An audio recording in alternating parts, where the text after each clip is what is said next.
The COVID pandemic has left its mark on the University of Winchester and has required us to be agile, creative and quick to adapt to the raft of unexpected circumstances that we have all experienced throughout the last year.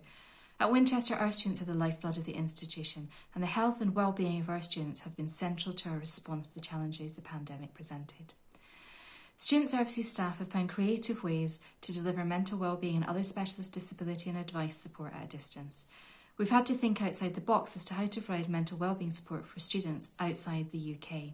And for students abroad, we've been able to work with our employee assistance programme to specifically develop this to support our students who are living abroad and who require mental wellbeing support.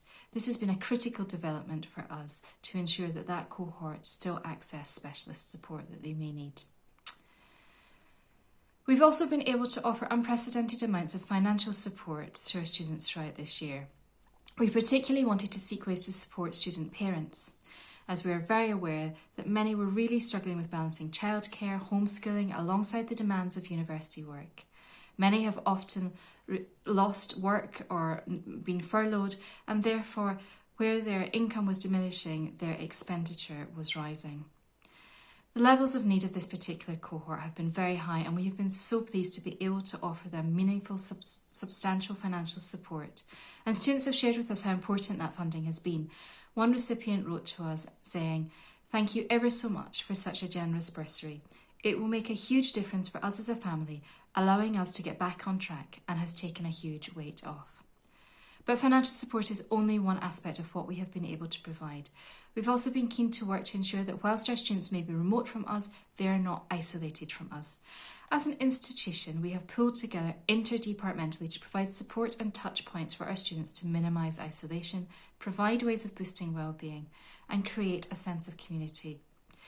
We actively built in outreach activities to our Arrivals and Welcome Week programme, acknowledging that students would not have the normal Freshers Week experience. We wanted students to still feel that sense of buzz and connection when they arrived.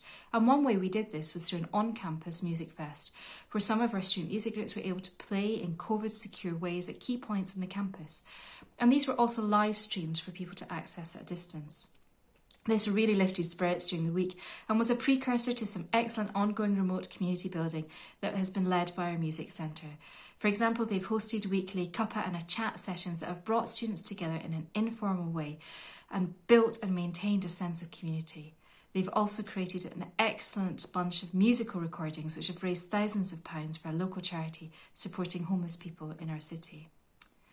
We were also really mindful of the impact that social isolation and quarantine may have on our students, and so we swiftly developed a COVID care group system via MS Teams. And this has enabled us to support students in self-isolation through regular weekly touch points with all households in self-isolation, both on and off campus. It helps us provide them with key information about activities that they can access whilst in isolation or quarantine. So, for example, in December we created a wellbeing advent calendar. And this formal way of keeping in touch with households in isolation also provides students with a dedicated channel that they can reach staff on if they have unexpected needs due to self-isolation. We've also used MS Teams to support students to create their own communities. Over the Christmas period, we had small but significant numbers of students who were unable to return home or who chose to stay in Winchester. We created a Staying in Winchester group where our wardens hosted online activities, and these were really well received by our students. As students returned in January but lockdown continued, we realised the value of the Staying in Winchester group could be broadened out to those who had returned to campus.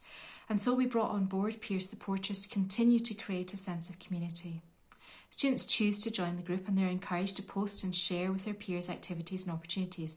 And we've seen a broad range of activities such as wildlife activities in the local area, craft sessions, escape room activities and so much more. This is very much a student space to help them build shared experiences and create a sense of community. This has been an extraordinary year, but in spite of the challenges, we have developed systems that enhance our traditional offerings, and many of these will remain post-pandemic. Winchester has adapted swiftly and successfully to maintain and enhance student support. The pandemic has not just brought challenges, but also opportunities, and we have seized these and strengthened our community and our commitment to help all students flourish.